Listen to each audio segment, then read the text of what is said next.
नमस्ते दोस्तों।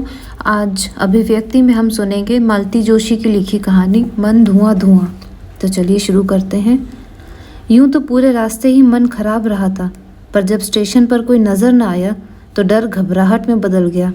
पता नहीं क्या बात है, कौन बीमार है, कुछ तो होगा ही, तभी तो बड़े भैया ने तार देकर बुलाया है। नहीं तो पिछले 12 सालों में एक बार भी तो ऐसा नहीं हुआ। सच तो यह है कि बाबूजी की मृत्यु के बाद सागृह कभी निमंत्रण आया ही नहीं। वे थे तो तीज त्योहार पर बुला भी लेते थे। अब तो यह है कि बड़े भैया के हल्के से इशारे का भी बहाना बनाकर खुद ही चली आती हूँ, ताकि ससुराल में नाक ऊंची रहे। घर अभी थोड़ी दूर ही था कि साइकिल पर स्कूल जाती हुई दीपा नजर आ गई। मैंने फौरन टैक्सी रुकवाई और उतर पड़ी। मुझे इस तरह एकाएक सामने पाकर दीपा पहले तो अचकचा गई, पर दूसरे ही पल साइकिल से उतरकर मुझसे लिपट गई। बुआ, एकदम अचानक कैसे?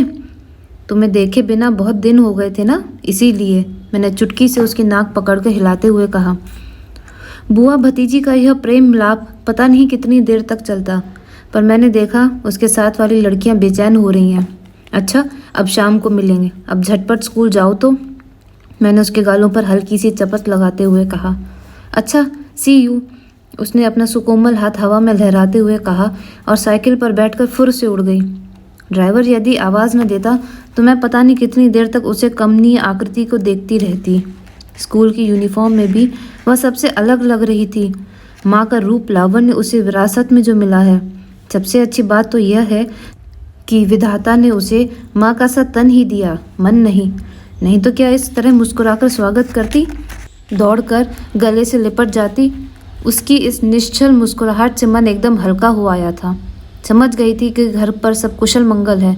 ऐसी वैसी कोई बात होती तो भला लड़की इस तरह हंसती खिलखिलाती, तब तो शायद इनकी ही बात ठीक होगी। कह रहे थे कि प्रॉपर्टी का कोई चक्कर होगा, बार बार जता रहे थे कि आजकल तो लड़कियां भी बराबर की हिस्सेदार होती हैं। इतना ताव आया था मुझे।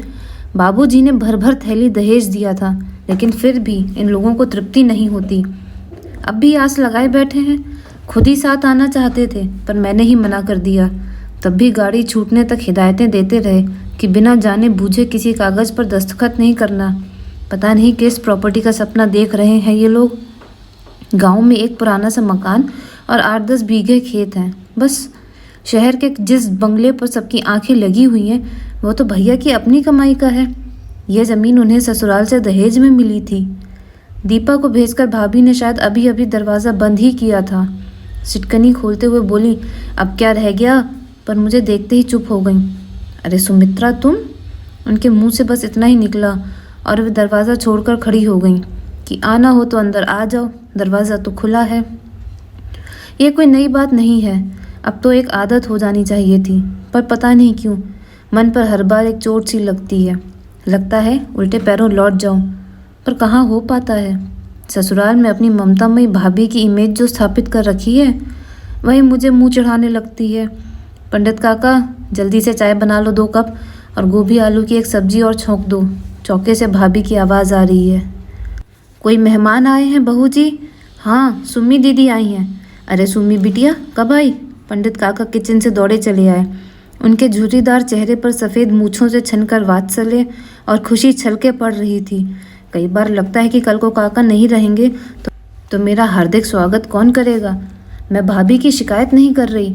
यह सच है कि मैं या सुचित्रा लगातार 3 महीने भी बने रहें तो उनके माथे पर शिकन नहीं आती। हमारे स्वागत सत्कार में कभी कोई कमी नहीं होती।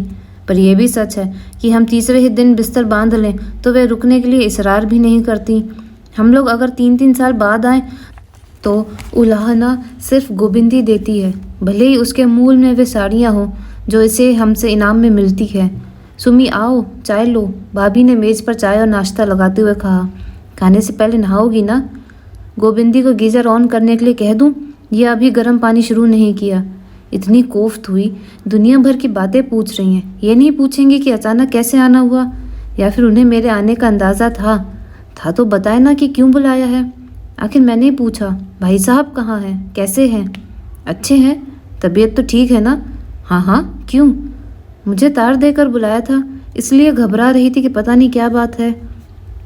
उन्होंने कोई जवाब नहीं दिया, पर उनके चेहरे से साफ जाहिर था कि कि उन्हें इस बात का कोई इल्म नहीं था। क्यों? उन्हें बुरा लगा? जानने का कोई उपाय नहीं था। शायद नहीं भी लगा हो। इस घर की समस्याओं से वे कभी भी जुड़ नहीं पाई थीं। जल में रहने वाले कमल पत्र की तरह हमेशा अछूती रहीं। हम भाई बहनों से उनका नाम स्थित प्रज्ञ रख छोड़ा था और वह गलत नहीं था। बड़े भैया का ऑपरेशन डे था शायद। पूरे 4 बजाकर लौटे। मुझे देखते ही उनका चेहरा खिल गया। मुझे बड़ा अच्छा लगा। वे पास बिठाकर देर तक इनके बारे में, बच्चों के बारे में पूछते रहे। एकदम बाबूजी की याद आ गई। उन्हें देखते ही लगता था कि जाने कितनी कितनी बातें अनकही रह गईं। जब भी आती उनसे ढेरों सी बातें करके मन हल्का कर लेती। भाभी ने खाना लगने की सूचना दी तो उठना ही पड़ा। मेज पर 3 थालियां देखकर भैया ने मीठी झड़की दी। अरे ये क्या, इतनी देर तक भूखी बैठी रही? अरे हम लोगों का कोई ठिकाना है? भूख नहीं थी बड़े भैया, भाभी ने इतना ठूस ठूस का नाश्ता करवा दिया था। भैया ने कृतज्ञ भाव से भाभी को देखा, पर वे सब्जी परोसने में व्यस्त थीं। सुनील नहीं लौटा अभी तक? कितने बजे तक आता है? मैंने पूछा। उनका आजकल कोई टाइम टेबल नहीं है। श्रीमान जी सवेरे घर से निकल जाते हैं तो रात गए ही घर लौटते हैं। क्यों? यही बताने के लिए तो तुम्हें बुलाया है। मैं असमंजस में उनका मुंह देखती रह गई। तो बोले खाना खा लो, बाद में बात करेंगे। पर इसके बाद खा पाना क्या संभव था? बस साथ देने के लिए बैठी रही। खाने के बाद लॉन में बैठी भैया के बुलावे की प्रतीक्षा कर रही थी। उन्होंने बुलाया नहीं, बल्कि खुद ही पास आकर बैठ गए।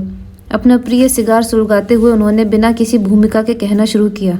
सुमी, मैंने तुम्हें इसलिए बुला भेजा है कि तुम सुनील को समझा सको। घर भर में वह तुम्हारा ही बात मानता है, पर उसने ऐसा किया क्या है? किया नहीं, करने जा रहा है। क्या? शादी। शादी? किससे? वही तो परेशानी का बायस है। वह डॉक्टर कुमार की लड़की से शादी कर रहा है। डॉक्टर कुमार की लड़की? मतलब शामली से? हाँ, एक ही तो लड़की है उनकी। और उसका किस्सा भी शायद तुम जानती हो। किस्सा सर्वविदित था। डॉक्टर कुमार के विद्यार्थी जीवन के प्रणय व्यापार की फलश्रुति थी शामली। वार्डन की विधवा पुत्र वधू के प्रति सहानुभूति कब प्रेम में बदल गई उन्हें पता ही नहीं चला, और जब पता चला तब बहुत देर हो चुकी थी। शामली की माँ का वही हश्र हुआ जो भारतीय समाज में ऐसी अभागिनों का होता है। पर अंतर्धान होने से पूर्व वह कुमार साहब को लड़की का अता पता दे गई थी। वे अनाथालय में उससे संपर्क बनाए रहे। संयोग कुछ ऐसा हुआ कि शादी के 10 साल बाद तक उनके यहाँ कोई संतान नहीं हुई। डॉक्टर, वैद्य, हकीम सभी के यहाँ से उन्हें निराश लौटना पड़ा।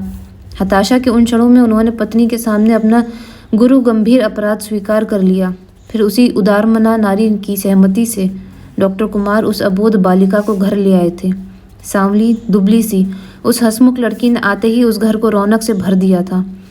सुनील फर्स्ट ईयर से ही उनका प्रिय विद्यार्थी था। उनका शोध प्रबंध भी उसी ने उन्हीं के निर्देशन में लिखा था, और अब तो उन्हीं के विभाग में काम कर रहा था। घर आना जाना बना ही रहता है। सुमी, क्या सोच रही हो?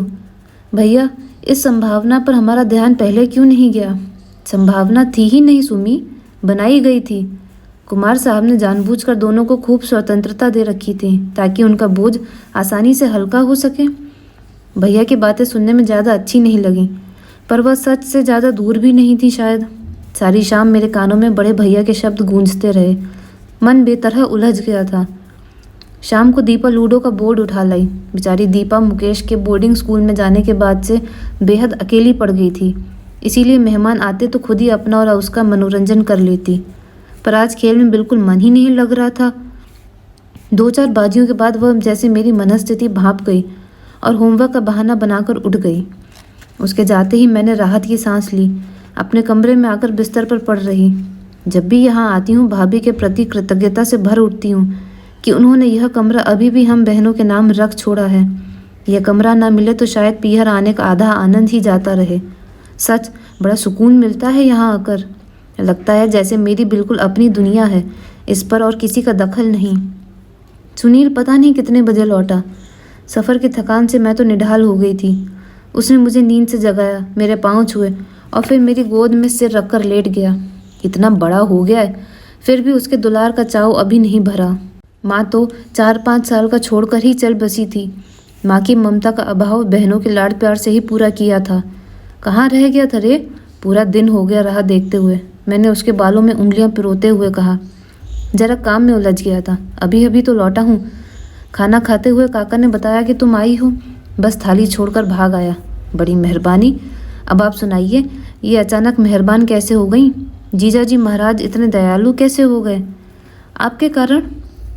मेरे कारण? हाँ, आपको समझाने के लिए मेरी बुलाहट हुई है।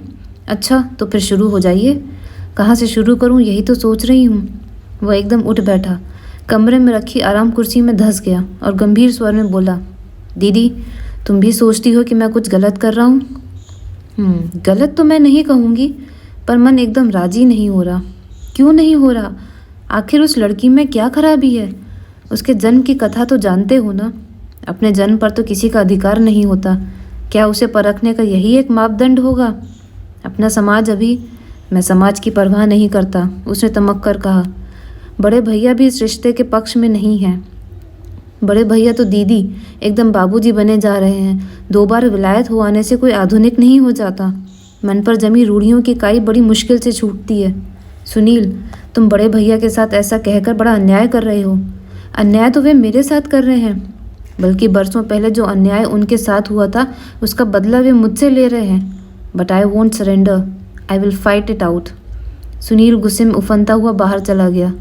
उनकी बात ने पता नहीं कितनी पुरानी यादों को झकझोर दिया।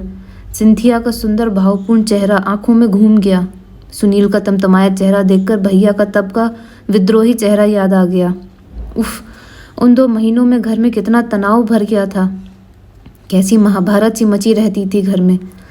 भैया तो बात करते ही काटने को दौड़ पड़ते।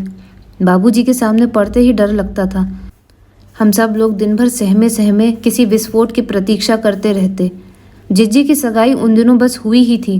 बड़ी मुश्किलों से बाबूजी अपनी मर्जी का उच्च कुलीन वर खोज पाए थे। हम लोग शादी की तैयारियों में व्यस्त ही थे कि सिंथिया किसी दुस्वप्न की तरह हम सबको चौंका गई थी। कोई कच्चे दिल वाला व्यक्ति होता तो अपने होशो हवास खो बैठता, पर बाबूजी ने निर्णय लेने में जरा भी देर नहीं की। 28 साल की नौकरी का इस्तीफा लिखकर वे हम सबको लेकर शहर आ गए और भैया को एक तरह से उन्होंने नज़रबंद कर दिया। अब की सी सर्वग्रासी महंगाई तब ना थी, पर फिर भी शहर शहर था। यहाँ हर चीज़ के लिए कदम कदम पर पैसा फेंकना पड़ता था। पर बाबूजी ने दिल पर पत्थर रखकर आमों का बगीचा व कुएं वाले 2 खेत बेच डाले। इस आकस्मिक खर्च के कारण जिज्जी की शादी पर वे मन भरकर खर्च न कर सके, जिसका उल्हाना वे आज तक देती हैं। बाबूजी का त्याग व्यर्थ नहीं गया। घर में उठा तूफान एक दिन अपने आप शांत हो गया। साल बीतते न बीतते घर में फिर शहनाई बज उठी। डॉक्टर भैया के लिए राय प्रसाद हरि प्रसाद की इकलौती बेटी, शहर के बीचों बीच यह मकान और विलायत जाने का खर्च, सब दलिद्दर धुल गए। उसी शान शौकत की बदौलत चित्रा को और मुझे इतना अच्छा घर वर मिल सका। सुनील और अनिल निश्चिंत होकर पढ़ सके। दुख होता है तो बस जिज्जी के लिए, क्योंकि उनका विवाह इस स्वर्ण युग से पहले हुआ था, इसलिए बहुत संपन्न परिवार में नहीं हो सका। वैसे अपनी समझ से बाबूजी ने अच्छा ही वर देखा था। उस समय उनकी हैसियत ही क्या थी? गांव के मिडिल स्कूल के हेडमास्टर को तब मिलता ही क्या था? वो तो पुरखों का बनाया मकान और थोड़े से खेत थे, इसलिए इज्जत से गुजर हो जाती थी बस। अम्मा की मृत्यु के बाद हम भाई बहनों को बाबूजी ने बड़े जतन से पाला था। कभी किसी अभाव का एहसास न होने दिया। उनका बस एक ही सपना था, लड़कों को अच्छी से अच्छी शिक्षा देना, लड़कियों के लिए कुलीन वर खोजना। इन सपनों पर जब आँच आती दिखाई दी, उन्होंने आकाश पाताल एक कर दिया और आखिर बाजी जीत ही ली। बाबूजी जब तक जीवित रहे, मन उनके प्रति आक्रोश से भर रहा। बड़े भैया हम दोनों बहनों के सामने आत्मस्वीकृति व्यक्त कर रहे थे। मेरे बहाने उन्होंने सुचित्रा को इंदौर बुला लिया था और अब हम तीनों मिलकर वर्तमान संकट पर विचार विमर्श कर रहे थे। बाबूजी के जीते जी मैंने उन्हें कभी माफ़ नहीं किया, पर आज जब मैं उनके स्थान पर खड़ा हूँ तब पता चलता है कि उनका डर, उनका सोचना कितना सही था। लड़की का बाप होना अपने आप में एक मुसीबत है, फिर जब परिवार में ऐसी वैसी घटना हो जाती है तो यह समस्या और भी जटिल बन जाती है। लड़की का बाप? चित्रा ने चौंक कर पूछा। क्यों, लड़की का बाप नहीं हूँ मैं? तुम विश्वास नहीं करोगी सुची, जब से सुनील ने यह बम फेंका है मैं लगातार दीपू के बारे में सोच रहा हूँ। आज से 4-5 साल बाद जब मैं उसके लिए वर खोजने निकलूँगा, तब क्या वह शादी मेरे रास्ते का कांटा नहीं बन जाएगी? तब तक तो बात पुरानी पड़ जाएगी। मैंने कहा लोग भूल भी जाएंगे। नहीं भूलते सुमी, ना तो लोग ऐसी बातें भूलते हैं और ना ये बात पुरानी पड़ती हैं। वे हर बार उतनी ही ताज़ा होकर सामने आती हैं। अब शामली की बात ही ले लो, 20-22 साल पुरानी बात है, फिर भी उसे लेकर हम लोग परेशान हैं कि नहीं? लेकिन परेशानी का कारण मेरी समझ में नहीं आता। सुचित्रा बोली, डॉक्टर कुमार की बेटी है वह, और आज विज्ञान की दुनिया में उनका एक नाम है, लेकिन उसकी माँ को भी तो भुलाया नहीं जा सकता। शामली का जन्म जिन परिस्थितियों में हुआ उन्हें भी नज़रअंदाज नहीं किया जा सकता। और सबसे बड़ी बात तो यह है कि अपने जीवन के प्रथम 10-12 वर्ष उसने अनाथ आश्रम में बिताए हैं। किस किस बात को अनदेखा करेंगे हम? हमसे कोई उत्तर नहीं देते बना। अच्छा, दीपा की ही बात रहने दो, उसके विवाह में अभी देर है, पर इस शादी के बाद क्या तुम भी ससुराल में सिर उठाकर चल सकोगी? भैया ने जैसे ठीक नब्ज पर हाथ रख दिया था। सच तो यह है, ससुराल में जो इतनी नाक ऊंची है वह किस बलबूते पर? बाबूजी की हेडमास्टरी का तो वहाँ कभी जिक्र ही नहीं उठता। बस भैया की कीर्ति, भैया का वैभव, भैया के बच्चे, भैया की ससुराल, इन्हीं की चर्चा चलती रहती है। अनिल कनाडा जाकर ऐसा गुम हो गया है कि कभी राखी ही नहीं पहुँच पाती, पर हमारे गौरव ग्रंथ में उसका नाम भी दर्ज है। हाँ, जिज्जी और उनके गंवई फटीचर ससुराल के कारण कभी कभी उपहास झेलना पड़ता है। सुनील ने अगर यह शादी कर ली तो वह किरकिरी होगी कि बस। हमें यूं स्तब्ध कर देने के बाद भैया ने गंभीर स्वर में कहा, मैंने इस घर के लिए क्या किया है यह मेरे कहने की बात नहीं है, पर यह ज़रूर कहूँगा कि इन दोनों भाइयों ने मुझे हमेशा निराशा ही दी है। सोचा था दोनों डॉक्टर बनकर मेरी सहायता करेंगे, पर अनिल अपनी जिद पर अड़ा रहा और इंजीनियर बन गया। मैं उससे भी खुश था। तुम दोनों की शादी में मैंने 1-1 लाख रुपया लगाया, पर अनिल जब अपने आदर्शों की दुहाई देकर एक साधारण घर की लड़की ब्याह लाया तब भी मैं चुप रहा। लेकिन उसने कभी अपनी जिम्मेदारी को समझा ही नहीं। मज़े में 7 समुंदर पार जाकर बैठ गया है। अब तो शायद उसे यह भी याद नहीं कि देश में उसका घर है, परिवार है, रिश्ता जो भी है ससुराल वालों से है। कोशिश के बावजूद सुनील को मेडिकल में दाखिला नहीं मिल सका। मैंने सब्र कर लिया। मैं उसकी पीएचडी से ही संतुष्ट था, पर अब ये जो गुल खिला रहा है उसे क्या कहूँ? मेरी प्रेस्टीज का ना सही, उसने अपने इस घर की प्रतिष्ठा का, स्वर्गीय बाबूजी की आत्मा का तो ख्याल किया होता। बाबूजी पिता थे, शायद इसीलिए अपनी बात मनवा सके। मैं तो सिर्फ भाई हूँ। पिता के सारे कर्तव्यों को करने के बाद भी मेरे अधिकारों की एक सीमा है। मैं सिर्फ अनुरोध ही कर रहा हूँ, किसी को मजबूर नहीं कर सकता। बड़े भैया का यह करुण वक्तव्य हमें भीतर तक हिला गया। सच, पूरी जिंदगी बेचारे घर के लिए खटते रहे। आज उनकी टक्कर का सर्जन पूरे प्रदेश में नहीं है। ऑपरेशन के लिए लोग दूर दूर से आते हैं, महीनों क्यों लगाए रहते हैं। कीर्ति और संपत्ति गंगा यमुना की तरह घर को भर रही है, पर उन्होंने जितना भी कमाया सब भाई बहनों पर खर्च कर दिया। उनका अपना छोटा सा परिवार है, पर उसके लिए भी वे कितना कर पाते हैं। सुचित्रा की शादी के बाद ही मुकेश को सिंधिया स्कूल में रखने का साहस कर सके। चाहते तो वे भी अनिल की तरह पल्ला झाड़कर अलग हो सकते थे, सारी जिम्मेदारियों से अपने आप को मुक्त हो जाते। 3 दिन की धुआंधार बहस के बाद सुनील ने हथियार डाल दिया। घर की सुख शांति के लिए, परिवार की प्रतिष्ठा के लिए उसने अपने प्यार की बलि देना स्वीकार कर लिया। बड़े ही शहीदाना भाव से उसने अपने निर्णय की सूचना दी। साथ ही उसने यह भी स्वीकार किया कि शामली के पास जाकर यह सब कहने का साहस उसमें नहीं है।